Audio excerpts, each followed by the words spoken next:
ద్వారక శ్రీకృష్ణుడు నడయాడిన నగరం. మహాభారత కాలం నాటి చారిత్రక వైభవానికి సజీవ సాక్ష్యం. ద్వారావతిగా సంస్కృత సాహిత్యంలో పేర్కొన్న ఈ అద్భుత నగరం భారతీయ అతి ప్రాచీన 7 నగరాలలో ఒకటి. జరాసంధుడి దాడుల నుంచి తన ప్రజలను రక్షించేందుకు శ్రీకృష్ణ భగవానుడు ద్వారక నగరాన్ని విశ్వకర్మతో కలిసి నిర్మించాడు. సముద్ర తీరంలో శత్రు దుర్భేద్యంగా ద్వారకను నిర్మించారు. అసలు ద్వారకను ఎలా నిర్మించారు? ద్వారక టౌన్ ప్లానింగ్ ఎలా చేశారు? సైంటిస్టులు ఇప్పటి వరకు కనుగొన్నవి ద్వారకా నగరమే అనడానికి ఆధారాలు ఏంటి? ఫ్యూచర్ టెక్నాలజీతో పూర్తిగా ద్వారకా నగరం ఉంది అని నిరూపించగలమా? ఈ అన్ని ప్రశ్నలకి ఇవాల్టి వీడియోలో సమాధానం వెతికే ప్రయత్నం చేద్దాం. ఫ్రెండ్స్, శ్రీకృష్ణుని బాల్యం, యదువంశం గురించి ఇప్పటికే మన ఛానల్లో వీడియో పెట్టడం జరిగింది. దాని లింక్ డిస్క్రిప్షన్లో ఇస్తున్నాము. వీడియో నచ్చితే మాత్రం లైక్ చేయడం మర్చిపోకండి. ద్వారక, ఈ పేరు వినగానే మనకు గుర్తొచ్చేది శ్రీకృష్ణుడు. ఇది భగవంతుడు శ్రీకృష్ణుడి నగరం. చార్ధామ్లలో ఒకటిగాను, సప్తపురీస్ అని పిలిచే నగరాల్లోనూ ఒకటిగా నిలిచిన ఏకైక ఆధ్యాత్మిక నగరం ద్వారక. భారతదేశంలోని ముఖ్యమైన తీర్థస్థలాల్లో ద్వారక ఒకటి. మహాభారత కథలో ఇది శ్రీకృష్ణుడి సామ్రాజ్యంగా వెలుగొందింది. మన ఆధ్యాత్మిక గ్రంథాల ప్రకారం తన మేనమామ మధురరాజు అయిన కంసుణ్ణి శ్రీకృష్ణుడు సంహరించాడు. దీంతో కంసుని మామ అయిన జరాసంధుడికి కృష్ణుడికి శత్రుత్వం ఏర్పడింది. జరాసంధుడు కృష్ణుడిని చంపటానికి మధురపై 17 సార్లు దాడి చేశాడు. ఈ దాడుల నుంచి తన ప్రజలను రక్షించుకునేందుకు శ్రీకృష్ణుడు నిర్మించిన నగరమే ద్వారక. ద్వారక నగరాన్ని ఓ సముద్రం మధ్యలో నిర్మిస్తే జరాసంధుడితో జరిగే యుద్ధం వల్ల ప్రజలు ఇబ్బంది పడరని కృష్ణుడు భావించాడు. దీంతో దేవశిల్పి విశ్వకర్మను పిలిపించి శత్రు దుర్భేద్యమైన సుందరమైన ఓ మహానగరాన్ని కట్టాలని ఆదేశించాడు.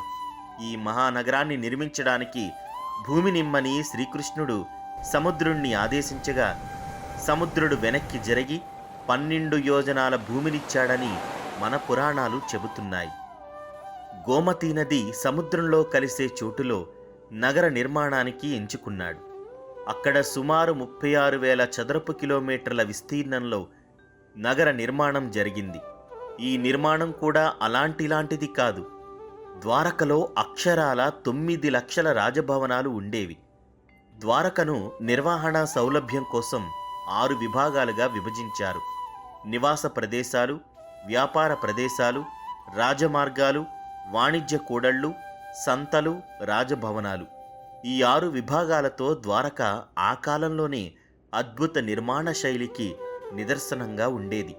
సుందర సముద్ర తీరాలతో ద్వారక నగరం అద్భుతంగా ఉండేదని చెప్పబడింది. సముద్ర గర్భంలోని దీవుల సమూహాలన్నింటినీ కలిపి అద్భుతమైన ద్వారకా నగరాన్ని నిర్మించారు.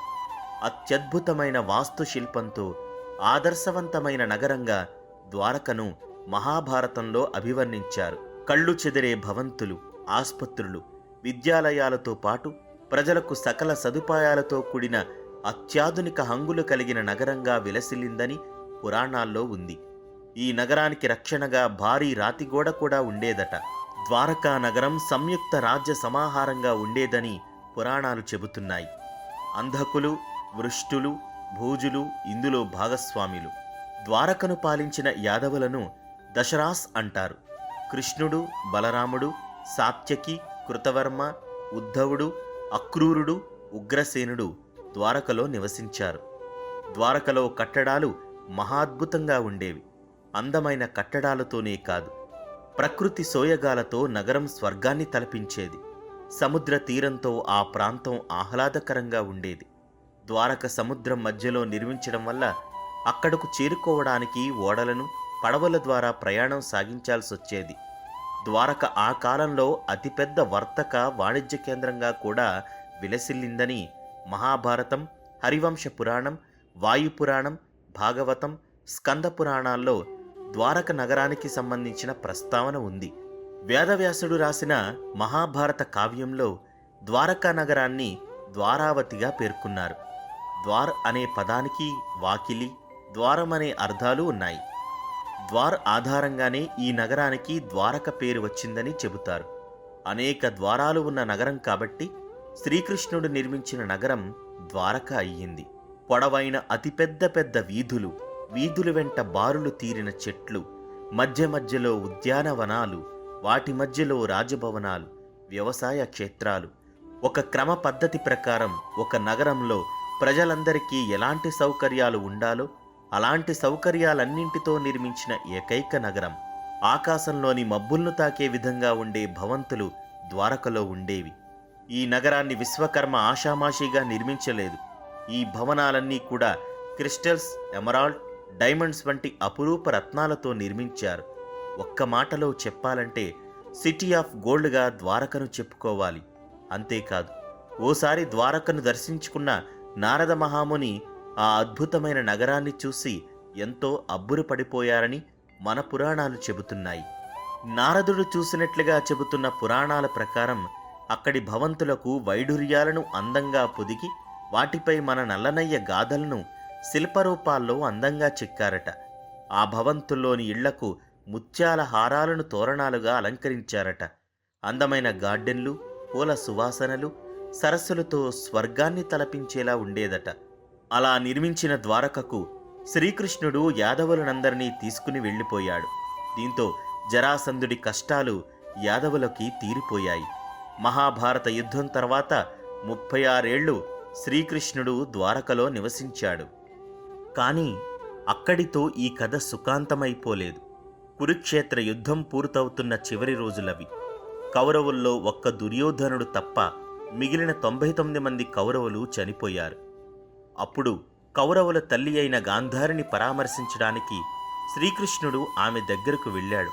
అప్పుడు గాంధారి, కురుక్షేత్ర యుద్ధం జరగకుండా ఆపాలని నువ్వు అనుకుంటే చిటికెలో ఆపేవాడివి, కానీ ఎందుకు అలా చేయలేదు అని అడిగింది. దానికి శ్రీకృష్ణుడు సమాధానంగా, అమ్మా గాంధారి, నీ భర్త అయిన ధృతరాష్ట్రుడు తన పూర్వజన్మలో ఒక హంస, దాని 100 పిల్లల విషయంలో పాపం చేశాడు. దాని ఫలితంగానే నీ భర్త గుడ్డివాడయ్యాడు.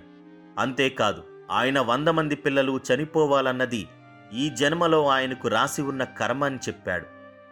అయితే దానికి ఆగ్రహించిన గాంధారి, సరే, నా భర్త పూర్వజన్మలో పాపం చేశాడు కాబట్టి శిక్షించావు, కానీ ఏ పాపం ఎరగని నన్నెందుకు ఇంతలా బాధ పెట్టావు అని ఆగ్రహించిన గాంధారి, నేను పడిన బాధ నువ్వు కూడా అనుభవించాలి అని శ్రీకృష్ణుడికి శాపం పెట్టింది. నాలాగనే నీ పిల్లలందరూ నీ కళ్ళెదటే చనిపోవాలి, నీ యాదవజాతి అంతా నీతో పాటే నశించిపోవాలి, నీ ద్వారకా నగరం రూపురేఖలు లేకుండా నాశనమైపోవాలని శపించింది. కురుక్షేత్ర యుద్ధం జరిగిన తర్వాత శిల్వుడు అనే ఒక రాజు ఎగిరే పళ్ళంలాంటి ఆయుధాలతో ద్వారక నగరం మీదకి తరచుగా దాడికి దిగేవాడు. ఇంతకీ ఈ శిల్వుడు ఎవరంటే, రుక్మిణిని పెళ్లి చేసుకుందామని శిశుపాలుడు రుక్మిణి స్వయంవరానికి తన స్నేహితుడైన శిల్వుడితో కలిసొచ్చాడు. కానీ అదే రోజు రుక్మిణీదేవి శ్రీకృష్ణుడితో వెళ్ళిపోయింది. అలా వెళ్ళిపోతున్న రుక్మిణి శ్రీకృష్ణులను ఆపడానికి శిశుపాలుడు శిల్వుడు ప్రయత్నించారు. కానీ శ్రీకృష్ణుడు అన్న బలరాముడు వీరిద్దరితో యుద్ధం చేసి వారిని ఓడించాడు. దీంతో ఆగ్రహించిన శిల్వుడు మొత్తం యాదవ జాతిని అంతం చేస్తానని ప్రతిజ్ఞ చేశాడు. కురుక్షేత్ర యుద్ధం జరిగిన 16 సంవత్సరాల తర్వాత ద్వారక నగరం సముద్ర గర్భంలో కలిసిపోయింది. ద్వారకను సునామీ ముంచెత్తడానికి ముందు భారీ గాలులు వీచాయి. ప్రజలు నివాసాల్లో మట్టి పాత్రలు వాటికవే పగిలిపోవడం మొదలయ్యాయి. భారీ విపత్తుకు ఇవి సంకేతాలని భావించిన శ్రీకృష్ణుడు అందరినీ సమావేశపరిచి పవిత్ర సముద్ర స్నానం చెయ్యాలని ఆదేశించాడు. కృష్ణుడి పిలుపు మేరకు ద్వారకకు విచ్చేసిన అర్జునుడికి రాబోయే విపత్తు గురించి చెప్పాడు. మరో వారం రోజుల్లో ద్వారక సముద్రంలో మునిగిపోనుందని, ప్రజలను సురక్షిత ప్రాంతానికి తరలించాలని సూచించాడు. ఆ తర్వాత శ్రీకృష్ణుడు అరణ్యబాట పట్టడం, ప్రాణాలు త్యజించడం జరిగిపోయాయి. దీంతో అర్జునుడు శ్రీకృష్ణ బలరాములతో సహా యాదవులందరికీ అంత్యక్రియలు నిర్వహించి ద్వారక ప్రజలు సంపదను వాహనాల్లోకి ఎక్కించి సురక్షిత ప్రాంతానికి తరలించారు. వారంతా అలా ద్వారక నగరాన్ని దాటగానే సముద్రుడు ఉగ్రరూపం దాల్చాడు. ఉవ్వెత్తున ఎగసిపడుతూ క్షణాల్లో ద్వారక నగరాన్ని ముంచేశాడు. ఇదంతా ద్వారక ప్రజలు, అర్జునుడు కళ్ల ముందే జరిగింది. సాగరం ఉవ్వెత్తున ఎగసి వస్తుంటే తాను చూశానని మహాభారతంలో అర్జునుడు కూడా చెబుతాడు. ద్వారకాపురి క్రీస్తు పూర్వం 1443లో కడలి గర్భంలో కలిసిపోయింది. ద్వారక 6 సార్లు మునిగిపోయిందని, ఇప్పుడున్న ద్వారక 7వసారి నిర్మించిన నగరంగా భావిస్తారు. ఇది పురాణాల ప్రకారం ద్వారక నగరం గురించి వివరించిన విషయాలు. ఇక సైన్స్ ప్రకారం ఈ ద్వారకపై అనేక సందేహాలు ఉన్నాయి. భారతంలో వర్ణించిన ప్రకారం మహాద్భుత నగరం ద్వారక నిజంగా ఉండేదా, లేదా ఇదొక కాల్పనిక కథ? ఉంటే అది ఎక్కడ ఉంది? ఈ విషయాలను తెలుసుకునేందుకు ఎంతోమంది ఎన్నో అన్వేషణలు, పరిశోధనలు చేశారు. ద్వారక ఆనవాళ్లు గుర్తించేందుకు సముద్ర శాస్త్రజ్ఞులు, పురావస్తు శాఖ వారు అరేబియా సముద్ర గర్భంలో ఎన్నో పరిశోధనలు చేశారు. ఈ క్రమంలో పశ్చిమ తీరంలో గల్ఫ్ ఆఫ్ కాంబేలో నీటి అడుగున 120 అడుగుల లోతులో కొన్ని అవశేషాలు బయటపడ్డాయి. అవి సుమారు 9500 సంవత్సరాల కంటే పురాతనమైనవి కావచ్చని శాస్త్రవేత్తలు నమ్ముతున్నారు.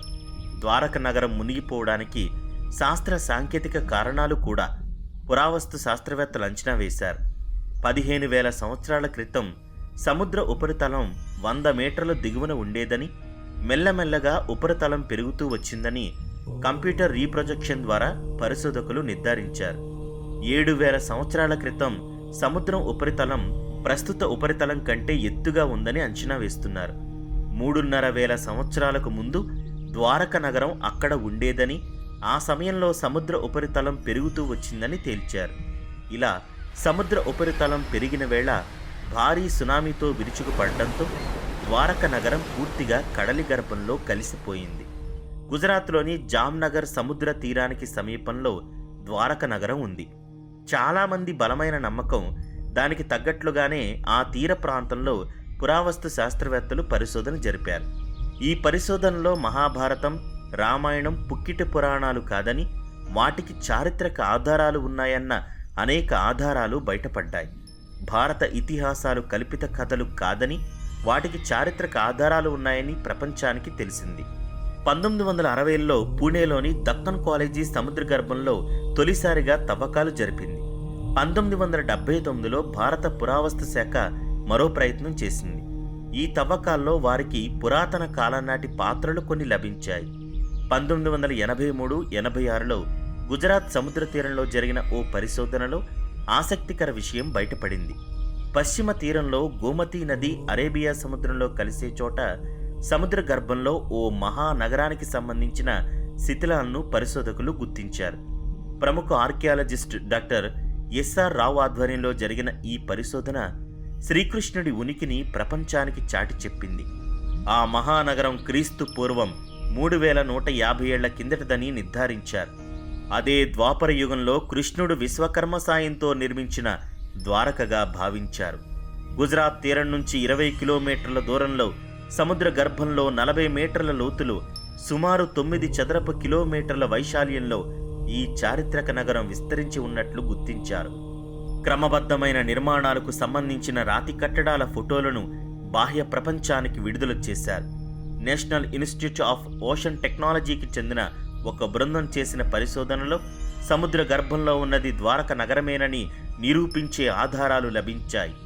6 మాసాల పరిశోధన అనంతరం 2000 డిసెంబర్లో ఈ నివేదిక బహిర్గతమైంది. 2001 నుంచి 2004 వరకు జరిగిన పరిశోధనల్లో ఎన్నో ఆధారాలను సేకరించారు.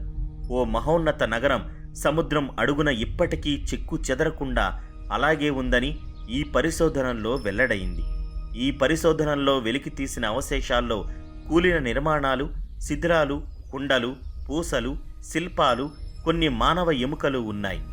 అవి వేల సంవత్సరాల క్రితానికి చెందినవిగా నిర్ధారించారు. వారి నాగరికత కూడా సుమేరియన్ నాగరికత, ఈజిప్షియన్, చైనీస్, హరప్పా నాగరికతల కంటే కూడా అతి ప్రాచీనమైనది, ఆధునికమైనదిగా విశ్వసిస్తున్నారు. 2001లో జరిపిన పరిశోధనల్లో సముద్ర జలాల్లో మునిగి ఉన్న కళాఖండాల్లోని భాగాలు యూకేలోని ఆక్స్ఫర్డ్, జర్మనీలోని హోనోవర్లకు పరిశోధన నిమిత్తం పంపారు. ఆ పరిశోధన ఫలితాలు వస్తే సముద్రంలో మునిగిన నగరం ద్వారకేనని 100% నిరూపితమయ్యే అవకాశం ఉంది. ఇప్పుడు సముద్రంలో మునిగిన నగరం ద్వారకని తేల్చేందుకు మరిన్ని పరిశోధనలు, మరిన్ని తవ్వకాలు అవసరమని పురావస్తు శాస్త్రవేత్తలు అభిప్రాయపడుతున్నారు. ఈ మునిగిన నగరం ఉనికికి సంబంధించిన ఖచ్చితమైన సాక్ష్యాలను కనుగొనడానికి ప్రయత్నిస్తున్నామని పురావస్తు శాస్త్రవేత్త డాక్టర్ అలోక్ త్రిపాఠి చెప్పారు. ఖచ్చితమైన ఆధారాలు దొరికితే చారిత్రకంగా ద్వారక నగరం ఉనికిని ధృవపరచవచ్చని ఆయన తెలిపారు. ఈ శిథిలాలు ఏ కాలానివో తెలిస్తే శ్రీకృష్ణుడు ఏలిన నగరం ఇదేనని ధృవీకరించవచ్చని త్రిపాఠి స్పష్టం చేశారు. ఇక్కడ అనేక ఆలయాల శిథిలాలు లభించాయని, సముద్ర తీరం వెంబడి తవ్వకాలు జరిపితే పురాతన నగర శిథిలాలు బయటపడొచ్చని పురావస్తు శాస్త్రవేత్తలు తెలిపారు. సో ఇది ఫ్రెండ్స్, కృష్ణుడు ఏలిన ద్వారక నగరం చరిత్ర. కనుమరుగైన ఈ ద్వారక నగరం అవశేషాలు ద్వారక ఉనికిని నిజమని చెప్తున్నా సైన్స్ మాత్రం ఇంకా దీని నిర్ధారణకు ప్రయత్నిస్తూనే ఉంది. ఫ్రెండ్స్, ఈ వీడియో నచ్చితే లైక్ చేయండి, షేర్ చేయండి, సబ్స్క్రైబ్ చేయడం మాత్రం మర్చిపోకండి. Thank you for watching this video.